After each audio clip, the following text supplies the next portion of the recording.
حضرت ابو بکر صدیق رضی اللہ، ذرا زندگی دیکھو. کہتے ہیں جس دن کلمہ پڑھا 40,000 دینار تھے، اور کلمہ پڑھے ابھی مجھے چند مہینے گزرے تھے، سارے مصطفیٰ کے قدموں پہ قربان کر دیے.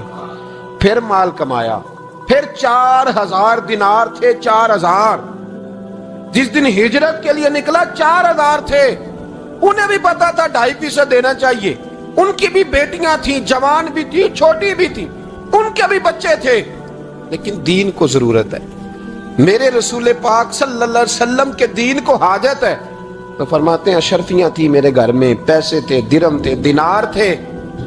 میرے والد بوڑھے تھے، ان کو خیال تھا کہ ابو بکر ساری دولت نہ لے جائیں. تو حضرت اسماء بنت ابی بکر سے جناب ابو بکر صدیق نے کہا کہ اس طرح کرنا، ایک گڑا چھوٹا سا تھا، گڑا ٹویا، اس میں پیسے ہوتے تھے. فرمایا اس میں روڑے رکھ دینا، اوپر ٹاٹ ڈال دینا. والد نابینا ہے، اگر پوچھے نا پیسے تو ان کا وہاں ہاتھ لگا دینا، انہیں پتا چلے ابو بکر سارا مال لے کے نہیں گیا. فرماتے میں ہجرت پہ جانے لگا تو 4,000 سارے ہی لے گیا. سارا مال ہی یار، یا 2.5% کے لیے رٹا پڑا ہوا ہے. 2.5% کے لیے لوگ بحث کر رہے ہیں، 2.5% کے لیے دلائل چاہیے. کئی مفتیان کرام سے پوچھیں گے، پھر پروگرام بنائیں گے دینا ہے کہ نہیں دینا. اور جس دن تبوک کے لیے میرے مصطفیٰ کریم نے اعلان کیا، جناب صدیق اکبر فرماتے ہیں شے کوئی نہیں تھی، غربت کے دن تھے، کمزوریاں تھی، مال اس دن، کاروباری حالات کم تھے. یہاں لوگوں کا کاروبار جب ڈاؤن ہوتا ہے تو سب سے پہلے مسجد کا 200 بند کرتے ہیں، سب سے پہلے مدرسے کا بند کرتے ہیں، سب سے پہلے خواہش کرتے ہیں کہ وہ جو غریب کو جاتا ہے نا اس کو بند کرو، یہ زیادہ نقصان دے رہا ہے. حضرت ابو بکر صدیق رضی اللہ تعالیٰ عنہ فرماتے ہیں حالات خراب تھے، جیب دیکھی تو اتنے پیسے ہی نہیں تھے کہ مصطفیٰ کریم کو پیش کر سکوں. تو پھر کیا کیا؟ امام جلال الدین سیوطی کہتے ہیں ابو بکر صدیق نے نا گھر کے اندر کپڑا بچھایا، اور پھر صدیق اکبر نے کیا کیا کہ توا بھی رکھا، برتن بھی رکھے، اس پہ چولہا بھی رکھا.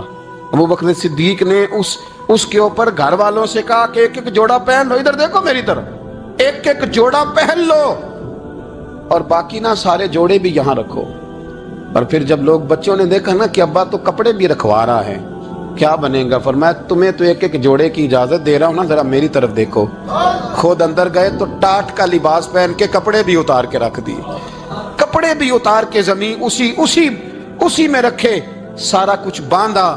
لباس ٹاٹ کا، تن تندور تے ہڈاں دا بالن، تے اسی ہاواں نال تپایا، کپ کپ مکیاں پیڑے کیتے، اتوں عشق پلے تھل لایا، تن دا سالن، من دی ہانڈی، لون صبر دا پایا. غلام فریدہ وے میں ساری تیری، تینوں وجہ یقین نہیں آیا.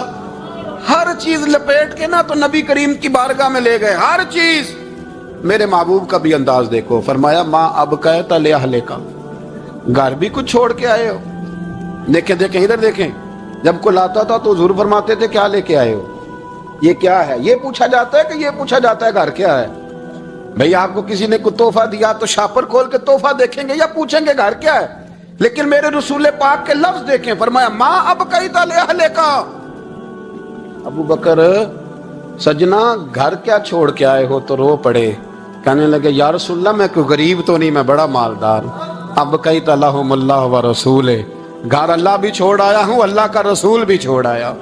حضور میں کوئی کنگال نہیں، میں مصطفیٰ والا ہوں، میں کوئی غریب نہیں، میں نبی والا ہوں، میں رب رسول کو گھر چھوڑ آیا ہوں.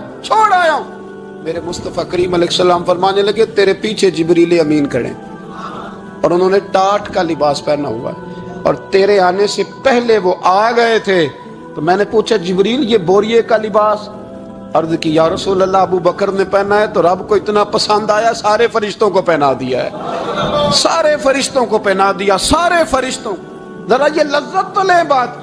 جب 2.5% پہ جھگڑا ہوتا ہے نا تو پھر نماز میں مزہ نہیں آتا. جب تو 2.5% پہ بھی اڑا رہتا ہے نا، پھر درود و سلام پڑھتے پڑھتے طبیعت معاذ اللہ پریشان ہوتی ہے. جب الجھے ہوئے پھر مسائل اور ہیں. پھر میرے محبوب کریم بولے میں ابو بکر رب کریم نے ایک پیغام بھی بھیجا ہے. یا رسول اللہ وہ کیا؟ فرمایا رب فرماتا ہے کہ ابو بکر سے پوچھ کے بتائیں کہ اس حال میں وہ رب سے راضی ہے کہ ناراض ہے. یہاں اقبال بولے، کہنے لگے خودی کو کر بلند اتنا، خودی کو کر، یہ وہ درجہ ہے، یہ وہ مقام ہے، خودی کو کر بلند اتنا کہ ہر تقدیر سے پہلے پھر خدا بندے سے خود پوچھے. بتا تیری رضا کیا ہے؟ فرمایا رب پوچھتا ہے آپ راضی ہیں کہ ناراض ہیں؟ تو پھر ابو بکر صدیق بھی کھول کے روئے، کہا یا رسول اللہ میں کل بھی اپنے رب سے بڑا ہی راضی تھا، میں آج بھی اپنے رب سے بڑا ہی راضی ہوں۔ یہاں لوگ لے کے بھی نہیں راضی ہوتے، ابو بکر سارا کچھ دے کے بڑے ہی راضی ہیں، سارا کچھ دے کے۔ شریعت کا قاعدہ ہے کہ سارا مال آپ اللہ کے رستے میں نہیں دے سکتے، قانون شریعت ہے۔ حضرت ابی بن کعب نے کہا یا رسول اللہ سارا دینا، فرمایا نام بھائی چوتھا حصہ دے، 3 حصے بچوں کو دے۔ حضرت ابو لبابہ نے کہا تھا میں اس پر دلائل دے سکتا ہوں، احادیث موجود ہیں، حضور سارا مال دینا، فرمایا نام بھائی چوتھا حصہ دے، 3 حصے بچوں کو دے۔ حضرت سعد بن ابی وقاص نے کہا تھا یا رسول اللہ صلی اللہ علیہ وسلم میری ایک ہی بیٹی ہے، سارا اللہ کے رستے میں دیتا ہوں، فرمایا نہ 3 حصے بیٹی کو، چوتھا حصہ دے، تیرے بچے لوگوں کے ہاتھ دیکھے میں گوارا نہیں کرتا۔ ان سے کہا کہ چوتھا حصہ دو تب قبول کروں گا۔ ابو بکر صدیق سے فرمایا تو سارے لے آ، تیرا سارا ہی قبول ہے، تو سارے لے آ تیرا۔ اور ایک لفظ حدیث میں ایسا ہے آپ یقین کریں، غلام ہوں کسی فقیر کا، تو جب میں اس کو پڑھتا ہوں نا تو آپے سے بات باہر نکل جاتی ہے۔ حضور کا ایک فرمان ہے، جب اس پر توجہ آتی ہے نا تو مطلب یہ کہ لفظ جو ہے نا وہ ٹوٹ جاتے ہیں، بکھر جاتے ہیں، اور دل کہتا ہے کہ نہیں یہ جو ہے نا یہ معراج ہے، یہ اصل ہے، یہ حقیقت ہے۔ وہ ترمذی کے لفظ ہے، پر آپ یقین کریں کہ لگتا یہ ہے کہ دنیا محبت ساری سمٹ گئی اس میں۔ نبی کریم علیہ السلام فرمانے لگے مجھے کسی کے مال نے اتنا نفع ہی نہیں دیا جتنا ابو بکر صدیق کے مال نے دیا۔ اور پھر اگلے لفظ ایسے ہیں کہ روح وجد کرتی ہے۔ میرے کریم محبوب فرمانے لگے جس کا بھی مال آیا میں نے بیگانہ سمجھ کے خرچ کیا ہے، اور جب ابو بکر کا آیا ہے تو میں نے اپنا سمجھ کے خرچ کیا ہے، میں نے اپنا سمجھ کے، مجھے پتا ہے یہ شکوہ نہیں کرے گا، یہ شکایت، یعنی اس کو سارا بھی تروڑ مروڑ لوں گا تو اس کے لفظوں پر کبھی حرف۔ اور یار کچھ لوگ ہوتے ہیں جو 10 دیتے ہیں تو 20 جگہ بتاتے ہیں، جو کھانا کھلاتے ہیں تو ذکر کرتے ہیں، پر میں اس کا مال میرا مال ہے، میرا، اس کو سارا توڑ کے کھا بھی جائیں گے تو یہ شکوہ نہیں کرے گا، یہ سارا میرا اپنا ہے۔ حضرت ابو بکر صدیق فوراً بول پڑے، عرض کی حضور جب میں آپ کا ہوں تو مال بھی تو آپ کا ہی ہے نا۔ یا رسول اللہ جب میں نے اپنا اب نہیں بچا کے رکھتا ہوں۔ 600 سال وہ سام بیٹھا رہا، 600 سال، اور 70 اس نے سوراخ کیے غار ثور میں، لیکن وہ بھی عاشق تھا نا۔ اور یہاں معاملہ یہ تھا کہ ابو بکر صدیق دعا مانگ کے گئے تھے کہ میں نے کسی کو موقع نہیں دینا، ایک میں ہوں گا دوسرا میرا یار ہوگا۔ وہ غار ثور کی تو لذت یہ والی تھی، ایک میں ایک میرے محبوب۔ اس نے 70 سوراخ کیے ہوئے تھے۔ جناب ابو بکر صدیق نے کہا حضور آپ ٹھہریں، میں ذرا بھی آیا صفائی کر کے۔ تو نبی کریم علیہ السلام رکے تو حضرت ابو بکر صدیق نے کہیں پگڑی پھاڑ کے رکھی، کہیں چادر پھاڑ کے رکھی، اتنے سوراخ بند کیے تو جو ایک رہ گیا وہاں ایڑی رکھ دی۔ تو اب وہ سام بھی شکوہ کرنے لگا کہ یار تو بھی کوئی نرالا ہی عاشق ہے کہ میں نے تو کسر ہی کوئی نہیں چھوڑی تھی، 70 سوراخ کیے تھے اور تو نے بھی کمال ہی کر دی ہے، یہ سارے ہی بند کر دیے، جو بچ گیا اس پہ ایڑی رکھ دی۔ اس نے پتہ نہیں کتنے ڈنگ مارے۔ سام کا جب ڈنگ لگتا ہے تو وجود میں بہت زیادہ گرمی پیدا ہوتی، گرمی۔ حضرت ابو بکر صدیق کے بارے میں ہمارے شارحین نے لکھا روئے نہیں، وجود اتنا گرم ہوا کہ آنسو ٹپک پڑے۔ نبی کریم صلی اللہ علیہ وسلم نے فرمایا ہٹا نہ ذرا پیر، پھر انہوں نے ہٹایا تو میرے مصطفیٰ میں لعاب دہن لگایا۔ مولانا معین الواعظ کاشفی رحمۃ اللہ علیہ فرماتے ہیں کہ جب انہوں نے قدم ہٹایا نا تو پھر وہ سانپ باہر نکلا، اپنا سر نکالا اور کھڑا ہو کے حضور کا دیدار کرنے لگا۔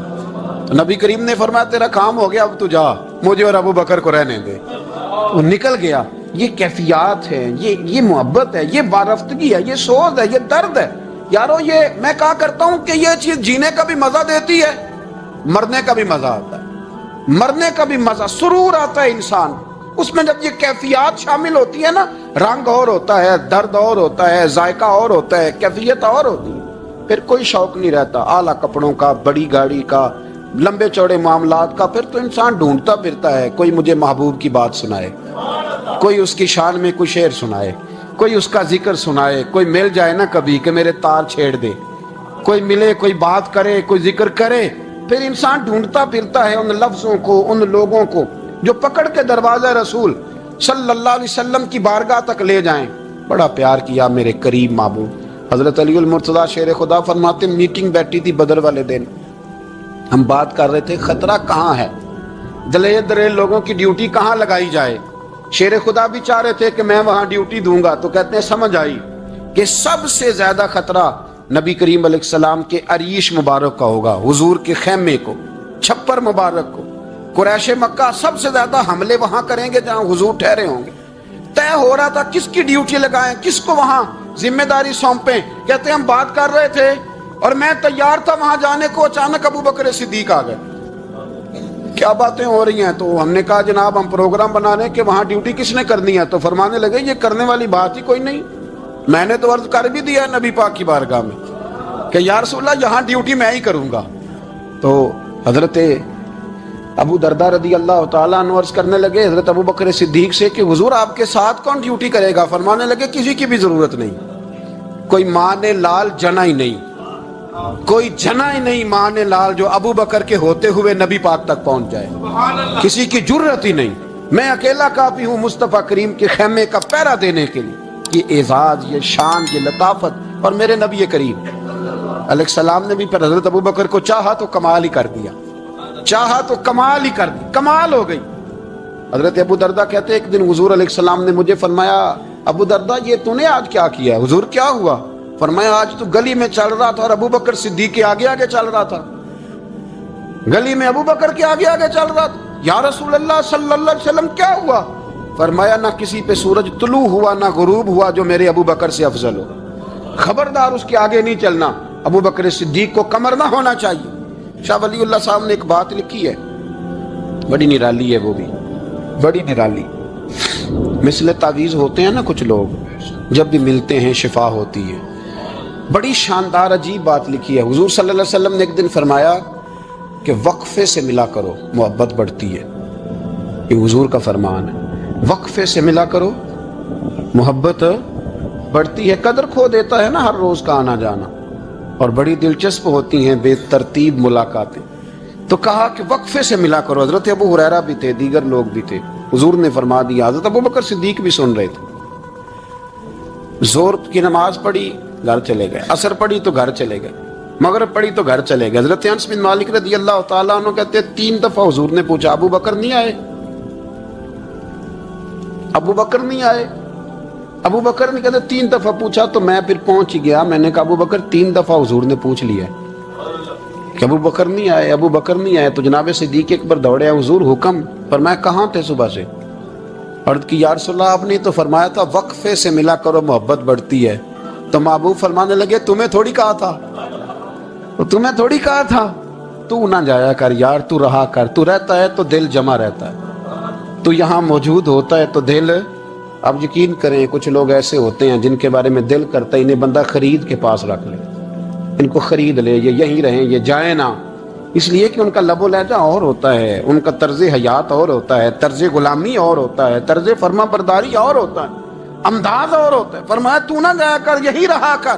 اور میرے محبوب نے فرمایا ابو بکر تو صرف میرا غار میں ہی ساتھی نہیں، قیامت میں جب میں حوض کوثر تقسیم کروں گا تب بھی تو میرے پاس ہی بیٹھا ہوگا، قیامت کے دن حوض کوثر کی تقسیم میں بھی تو میرے ساتھ ہی ہوگا، میرے نبی کریم علیہ السلام۔ اور ایک بات اور سن لے جاتے جاتے، کچھ لوگ ساتھ بڑا رہتے ہیں پر بات کم کم مانتے ہیں۔ کہتے ہیں میں جھاڑو جو دیتا ہوں آستانے پہ، مجھے وظیفہ پڑھنے کی کیا ضرورت ہے، میں وہاں ہر وقت حاضر جو رہتا ہوں، مجھے کیا ضرورت ہے شجرہ پڑھنے کی، مجھے کیا ضرورت ہے ان کی بات سننے کی، میں وہاں رہتا جو اتنا ہی کافی ہے۔ حضرت ابو بکر صدیق نے نوکری بھی کھول کے کی اور نبی پاک کی بات بھی کھول کے مانی، کھول کے مانی، جو حضور نے کہہ دیا انہوں نے کر دیا۔ یہاں تو لوگ سوچتے ہیں نا، سمجھتے ہیں، غور کرتے ہیں، کہتے ہیں میں وہیں ہوتا ہوں، میرے پر نسبت ہے، وہی کافی ہے۔ مجمع لگا ہے صحابہ کا، نبی پاک علیہ السلام نے فرمایا ابھی آج روزہ کس نے رکھا ہے؟ سب چپ کر گئے۔ حضور نے دوبارہ پوچھا تو جناب صدیق اکبر بولے، عرض کی حضور آپ حکم نہ دیتے تو میں نہ بتاتا، یہ اللہ نے آج مجھے توفیق عطا فرمائی۔ تو حضور علیہ السلام نے فرمایا آج جنازے میں کس نے شرکت کی؟ لوگ خاموش ہو گئے۔ تو حضور علیہ السلام نے دوبارہ پوچھا، عرض کی حضور آپ حکم نہ دیتے تو نہ بتاتا، یہ اللہ نے توفیق مجھے عطا فرمائی۔ فرمایا آج کس نے مسکین کو کھانا کھلایا ہے؟ عرض کی یا رسول اللہ صلی اللہ علیہ وسلم حکم نہ دیتے تو نہ بتاتا، یہ اللہ نے مجھے توفیق عطا فرمائی. فرمایا کس نے آج لوگوں کو دین کی دعوت دی, اسلام کی طرف بلایا, پیغام دیا؟ کون ہے؟ عرض کی حضور اگر آپ حکم نہ دیتے تو میں نہ بتاتا, یہ بھی خدمت اللہ نے مجھے عطا فرمائی ہے. تو نبی کریم علیہ السلام نے فرمایا ابو بکر سن, قیامت کے دن ایک دروازہ جنت میں ایسا ہوگا جہاں سے صرف روزے دار گزریں گے, ایک ایسا ہوگا جس سے صرف نمازی گزریں گے, ایک ایسا ہوگا جس سے صرف حاجی گزریں گے, ایک سے سخاوت کرنے والے گزریں گے. لیکن جب تو آئے گا نا تو جنت کے ہر دروازے سے آواز آئے گی کہ ادھر سے داخل ہو جا, ادھر سے, ہر دروازے سے آواز آئے گی. اس لیے کہ مجموعی طور پر عمل کیا زندگی میں, مجموعی طور پر. کہنا ایک جگہ پہ میں حاضر تھا تو وہاں دستار فضیلت کا جلسہ تھا, تو ایک مولانا نے تقریر کی. جس طرح تاجر کہہ لیتا ہے نا جی میں الحمدللہ اگر کمائی کرتا ہوں تو غریبوں کو بھی دیتا ہوں, سمجھا لیا نا اپنے آپ. رشوت لینے والے نے بھی ایک دلیل گاڑ لیا, وہ کہتا ہے میں امیروں سے نہیں, میں غریبوں سے نہیں لیتا. تو امیروں کا حساب لینے کی ڈیوٹی اللہ نے آپ کی لگائی ہے کہ آپ حساب کریں امیروں کا کہ وہ کیا کر رہے ہیں. یہ ہم نے نا یہ دلیلیں گاڑ لی ہیں, یہ ہم نے دلیل گھاڑ لی ہے کہ وہی اپنے آپ کو مطمئن کرنے کی. میں حاضر تھا تو ایک مولانا تقریر کی جی, عالم ساری رات. یہ صرف علماء کی بات نہیں, ہر طبقے نے اپنے بارے میں اس طرح کی چیزیں یاد کر لی ہیں, ہم نے رٹ لی ہیں. جیسے خامند نے یاد کر لیا ہے کہ کسی غیر کے لیے سجدہ جائز ہوتا تو اللہ عورت کو حکم دیتا, نبی پاک حکم دیتے کہ وہ خامند کو سجدہ کرے. تو بی بی نے بھی یاد کر لیا ہے کہ حضور نے فرمایا تم میں سب سے بہتر وہ ہے جو بیوی کے حق میں بہتر ہے. سب نے اپنی اپنی مرضی کی چیزیں, دوسری کی مرضی کی چیز کسی نے یاد نہیں کی, سب نے اپنی اپنی مرضی کی چیزیں یاد کر لی. تو مولانا تقریر کر رہے تھے, کہنے لگے جی حضور نے فرمایا ہے کہ عالم ساری رات سویا رہے اور عابد ساری رات عبادت کرتا رہے, درجہ پھر بھی عالم کا زیادہ ہے. دوسرے آئے انہوں نے بھی اسی حدیث پہ بات کی, تیسرے آئے تو انہوں نے بھی اسی حدیث پہ بات کی. تو میرا نمبر آیا تو میں نے کہا جی یہ جو حدیث آپ سنا رہے ہیں نا, یہ حدیث بالکل ٹھیک ہے, بالکل ٹھیک ہے کہ عالم ساری رات عشاء پڑھ کے سوئے, فجر کے وقت اٹھ کے فجر پڑھے, اور عابد ساری رات نماز پڑھے تو درجہ پھر بھی عالم کا زیادہ ہے. بالکل ایسا ہی ہے, بلکہ ایک حدیث میں تو یہ ہے کہ 70 عابد بھی عبادت کریں اور عالم سویا رہے تو ان 70 سے سونے والے عالم کا درجہ. یہ بات بالکل ٹھیک ہے, لیکن میں نے کہا اس کا بھی خیال رکھو کہ یہ حدیث غوث پاک کو بھی آتی تھی, یہ غوث پاک کو بھی آتی تھی حدیث, اور بڑے عالم تھے, پر وہ تو عشاء پڑھ کے مصلی پہ بیٹھتے تھے اور فجر تک مصلی پہ بیٹھے رہتے تھے. حالانکہ یہ حدیث انہیں بھی آتی تھی, یہ حدیث خواجہ معین الدین چشتی کو بھی آتی تھی, اور وہ بڑے عالم تھے, لیکن اس کے باوجود وہ عشاء پڑھتے تھے اور فجر تک مصلی پر بیٹھے رہتے تھے. حضرت عثمان غنی سے بڑا عالم تو کوئی نہیں نہ ہوگا اس زمانے میں, حضرت عثمان غنی رضی اللہ تعالیٰ عنہ جیسا شخص تو کوئی نہیں نہ ہوگا, پر وہ عشاء کے بعد قرآن پاک پڑھنا شروع کرتے تھے اور فجر سے پہلے قرآن پاک ختم کر لیا کرتے. تو دلیلیں صرف بحث کے لیے یاد نہ کریں, اپنے آپ کو بچانے کے لیے یاد نہ کریں, اپنے وجود کو سکون دینے کے لیے دلائل نہ یاد کریں. میں دین کے کس دائرے سے کس طرح بچ کے نکل سکتا ہوں اس کے لیے دلائل یاد نہ کریں, عمل کے رستے پہ آئیں, عمل کے رستے پر. جناب ابو بکر صدیق اللہ تعالیٰ عنہ کا کمال یہ ہے, زکوٰۃ کتنے فیصد دینی چاہیے؟ اللہ تعالیٰ شکر ہے 3-4 لوگوں کو تو پتہ ہی ہے نا جی, باقی بھی ان سے سن کے یاد کر لیں. کتنے فیصد ہے؟ اللہ آپ کو خوش رکھے. اب کچھ اور نے بھی پروگرام بنا لیں. کتنی جی؟ چلو اب ٹھیک ہو گئے. 2.5% ہے نا جی. آپ یقین کریں کسی تاجر سے آپ بات کر کے دیکھ لیں, 6 گھنٹے مناظرے کے بعد وہ مانتا ہے کہ 2.5% دوں گا میں صحیح کہہ رہا ہوں آپ کو. وہ کہتے ہیں جی وہ تو ٹھیک ہے لیکن کچھ قرضہ بھی ہے, 2.5% زکوٰۃ ہے وہ تو ٹھیک ہے لیکن ہو سکتا ہے میری بہن بھی حصہ مانگ ہی لے, پیسوں میں سے اس کا بھی نکل, کیونکہ پروگرام نہیں نا جی, ارادہ نہیں. زکوٰۃ 2.5% ہے تو کہتے ہیں جی وہ نا میں نے تولا ہے سونا, پورا نہیں بنتا ابھی, وہ تھوڑی سی کمی ہے. یہ اس وقت دلائل ہیں, اس وقت ابحاث ہیں جب دینے کا پروگرام. اور تاجروں نے اب ایک نیا سلسلہ شروع کی, کہتے تھوڑی تھوڑی سارا سال ہی دیتا رہتا ہوں, تھوڑی تھوڑی کر کے. آپ نے جس سے 5 کروڑ روپیہ لینا ہو وہ اگر کہے کہ 10,000 مہینے کا لے لو, لے لیتے ہو. ہمارے فقہاء نے تو یہ لکھا ہے کہ جب زکوٰۃ دو نا تو ایک آدمی کو ساری دو. حضرت عمر بن عبدالعزیز رحمۃ اللہ علیہ کے زمانے میں ایک آدمی کو لوگوں نے زکوٰۃ دی تو اتنی دے دی کہ اگلے سال وہ خود زکوٰۃ دے رہا تھا, بہت بڑا کاروبار اس نے سٹارٹ کر لیا تھا. معیار نہیں ہے نا جی تھوڑی تھوڑی دیتا رہتا ہوں. کئی لوگ ایسا کرتے ہیں کہ دکان میں جو پرانی چیزیں ہوتی ہیں وہ زکوٰۃ کے دور پہ دینی شروع کر دیتے ہیں, جو مال نہیں بیچ رہا اس کو زکوٰۃ بنا دو.